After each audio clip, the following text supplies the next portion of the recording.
Good morning. Hi, morning. This is well, so I'm not that energetic today. Okay, let's quickly go through some of the fun things that happened this week. Oh, good news! ABC Market, if you are a fan, they're reopening on June Nice. 16th. Some more good food. Hopefully, a lot of the Yeah, stalls actually, quite a lot of on there hawkers as are well. still not open yet. It's true, it's true. I think because I go to the markets in my area, probably only 50% of the stalls are Mine around open. my area is a bit less, like 20-30%. The rest are all Was still it? closed. Yeah. I guess it's just not worth the effort for Oh, some of the them, or they time. take it as a time to take a break. I think there's a lady in her 40s. Maybe she just was tired of waiting for her food. She kind of scolded and spat on staff at Oh, KFC. this is the And KFC. next, near your area. Yeah, near my area. This is the Yeah. KFC incident. Yeah. Anyway, she's I going to be think people charged are on still like I say, like this issue has been around for a long time already. It's the mental health issue, mental health effects of circuit breaker. Everybody is like on edge. Yeah. I really think everybody is on edge. But the government has been trying to calm our souls. You know, there's this week they are doing talks like 3-4 times a week with PM starting his first talk on Sunday night. Yeah. So I was very excited to watch the talk. Okay, yeah, me too. I usually like these talks. Well, I mean, for another reason I was excited. I was like, is he going to say that we're going to phase 2 already? Right? Because honestly, like, numbers have been low and there have been medical reports that have shown inconsistently low lah. Yeah, okay. Yeah, like up and down a little bit. Yeah. I think I was a bit overly excited to hear his talk, and then like half an hour later, I was like, okay, we're definitely going to elections, but he didn't really say anything of consequence. I thought he didn't say anything of consequence. Yeah, it's true. Like, it's right. I mean, there's a lot of feedback online that says it felt more like an election speech than like a COVID address. It was very like pep talk. Like it's more like it's gonna be rough, kids. We're gonna do this together. But it's like very quite feely lah. So for me, it's like not 20 plus minutes, but there isn't really anything to concrete. Maybe he wants to leave it to the senior ministers. I guess so. I mean, I watched Lawrence Wong's speech, right? And okay, his had a bit more substance, I think. But I felt like they're trying to push some different agenda rather than talk about COVID. Because, okay, honestly, like a lot of what we know about the disease has been talked about to death. And in fact, there are updates on the virus. People have their own opinions on it. And none of that was given. I mean, I feel like it's a series of talks under the guise of being like, we're going to talk about COVID-19, but it feels like there's another agenda. And then it doesn't help that I'm seeing news of like, oh, there will be safe social distancing measures when we go to the polls. Yeah, actually quite a lot of news on that, right? All the safety protocols on GE, right? I think opposition parties also did talk about it. Like they also did like mention what did they think it's more fair for GE if they're going to take place during COVID and stuff. So it really does feel like GE is coming like and sooner than later lah. I know that they have to call an elections by April. I don't know what the opposition side is saying, but I feel like it's a little bit, to me, it leaves a bit of a bad taste in my mouth to be using the virus and doing it now. Like, I think we haven't even gone to phase 2. I think we could at least wait a couple more months when things are a bit more stable. That's my view. And I feel like it's not really fair to the public to be like saying these talks about COVID-19, but it feels like an elections campaign. I don't think you're alone. I don't think you're alone on that. I think I do hear from some of my friends that it is it feels very weird lah. Like honestly speaking, I wouldn't call our whole circuit breaker like a complete success. You know what I mean? Like the numbers are like up and down. There are cases in school now, and then and then once circuit breaker ended, there are new clusters forming, and then places where people are getting infected. So actually, it feels like I had this wish that like in 4 days time we're gonna go into phase 2, but it doesn't feel like it's gonna happen like that. So like maybe a lot of people are thinking that the more resources and brain power should go into kind of dealing with the whole circuit breaker situation rather than even considering GE at this point lah. But politics is politics, right? Like if they don't stay in power, they don't get to do anything, right? So that's what PM's message basically was. In a soft way, is like, trust us to lead you forward. Okay, I actually think that they did do an okay job. Like I feel like the numbers are reasonably low. I think we feel maybe a bit differently on this. I feel like the numbers are okay, right? But I feel that I'm not saying that it didn't work at all, but I'm not saying like it's not like nothing now, you know, like we still have numbers, and it's not like we are in the clear or we are in the green. I wouldn't even say we are in the yellow, you know what I mean? So I do feel that yeah.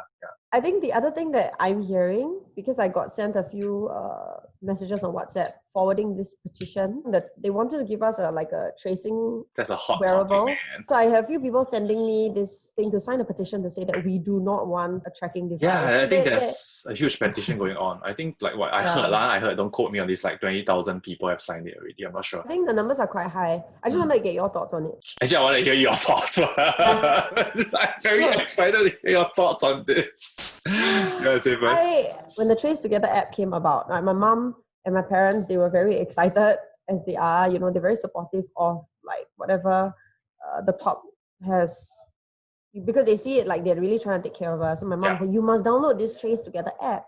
Yeah. And in fact, like Terrence, my husband, also said download the. She's in the background right now. You realize, right? I told him to keep. I told him he has to keep his volume down, you know, because we stay in an open concept house, and like, not all his conversation will be recorded on this call. Yeah, so when that happened, both of them asked me to download it, but then after that, I had friends texting me and saying, "Don't download this app. Is the government trying to track us?" And I'm kind of torn. I really am kind of torn, but I feel like at least with the app, it was the assurance that we could switch it off and stuff like that. I mean, now with the wearable, I don't know, man. We actually kind of see eye to eye on this. Like, I'm also very torn. You know, on one side, I'm the purebred Singaporean that, you know, before the whole circuit breaker period, I did say, like, you know, we just listen to our leaders, whatever they say, we just do. You know, at this point, you know. But I feel like I'm almost like backtracking on that a little bit now, because honestly, the trade, like, it's very scary, you know. I'm not saying it's not the right thing to do, but it's very scary, you know. We live in a country that like civil liberties are really limited. I feel like, you know, like it's really quite a limited place, and the government has a lot of power in Singapore. That's the fact. That's a fact. You know, we don't have to argue. I don't think anybody's gonna argue about that. Yeah. So like when we are in a place like that, right, and we have technology that can track you. Okay, they are saying that there's no GPS on it, there's no internet connection on it. Basically, it's a Bluetooth enabled thing. I mean, I'm like, yes, okay, that's slightly more reassuring. But also, like you watch Batman, right? Like, it works in a way whereby, like, when everybody has it, basically, I will know where you are. If I take one, I can basically trace one to the next, and I will kind of already have enough information to know where you are at most of the time.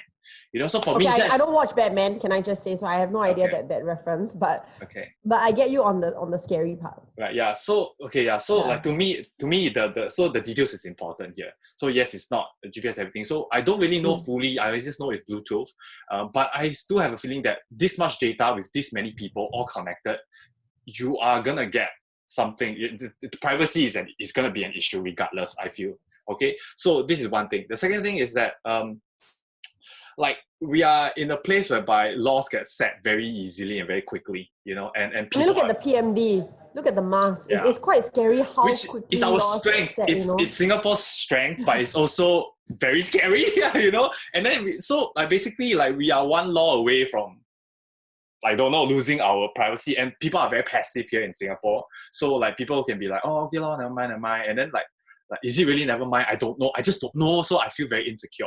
So I would feel a lot more comfortable if there is, like, say, like there is a number, for example, like say, okay, once we hit this number of cases, like, we are destroying all these things. There's an end to it. I feel safer, and you tell us now, so we can hold you accountable that, like, these devices are gonna be smashed or destroyed once we reach a zero communiques for 7 days straight. Okay, then I'll be like, okay, I feel a bit better now. Like, everybody know where we are. But now it's like, I don't know when it's gonna end. I said, oh, okay, now cases are zero, but for safety's sake, I don't know. It feels very iffy. I'm very worried. But the other part of me, like the Singaporean part of me, like, yeah, you know, we need to do this. We need to crush this together. So I'm like you. I'm very, very torn, you know. You know, if you've been watching the catch up for a while, both of us are pretty conservative when it comes to our views. I think there is an argument for it as well. The argument is basically, there are people. Okay, on the Apple iOS, right, you cannot actually keep it running. So once you're off the app, right, it will not run in the background anymore. unlike Android. So a lot of people that, like for me, I downloaded it, but honestly, I don't use it very often because I can't keep the app on all the time, right? I need to use my phone, right? So then that's almost half Switch the to Android. population. I don't mind. We see how, you know.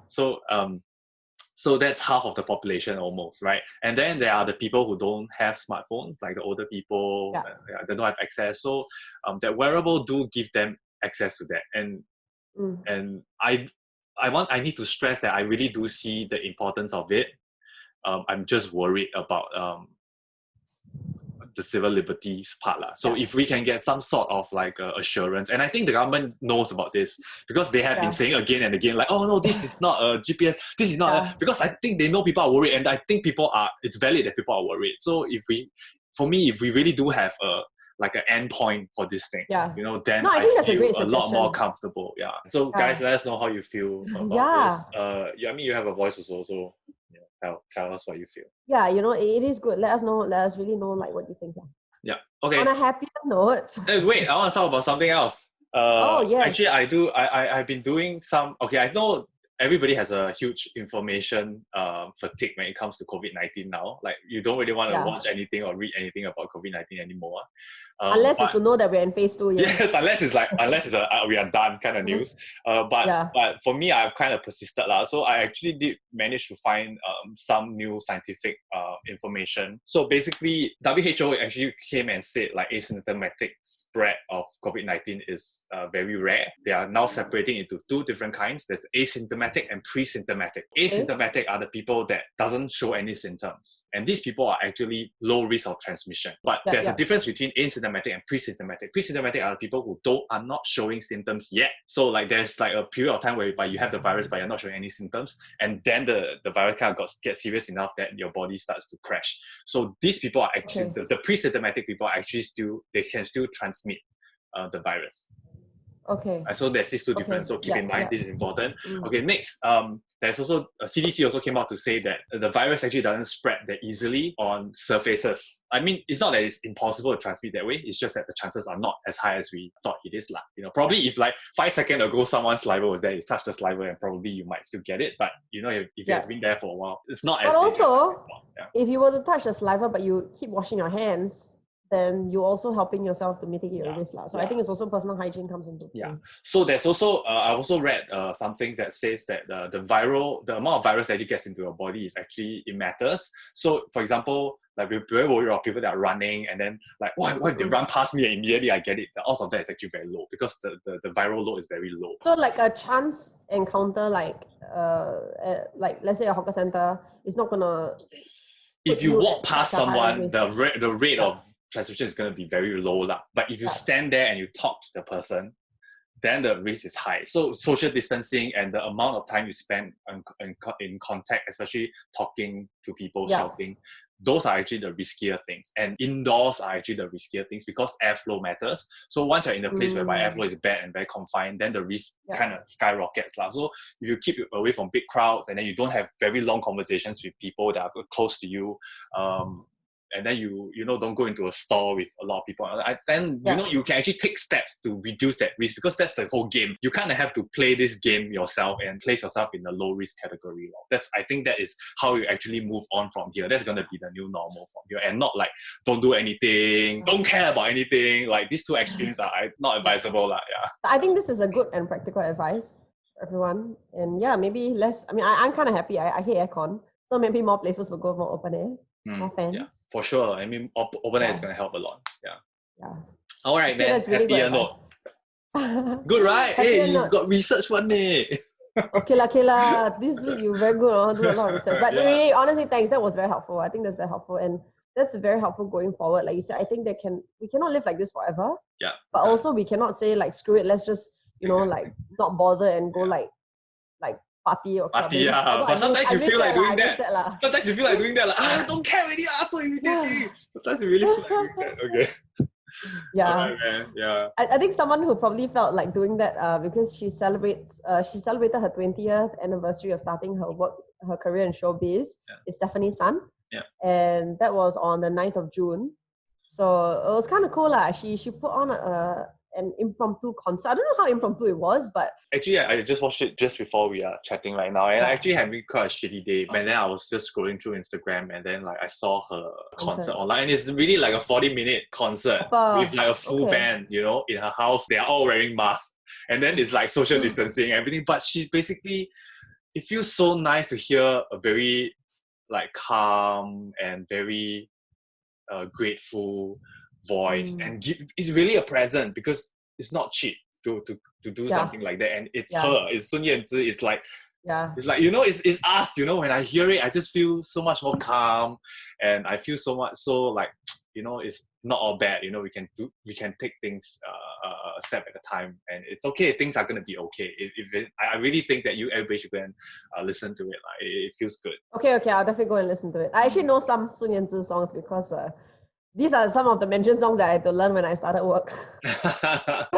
All right. Okay, thanks for sharing. I'm going to check that out. All right, stay safe. Hopefully we have good news by next week. All right, man. Let us know how you feel about the topics that we talked about, okay? Yeah. Okay. Right, See ya. See you next week. Bye.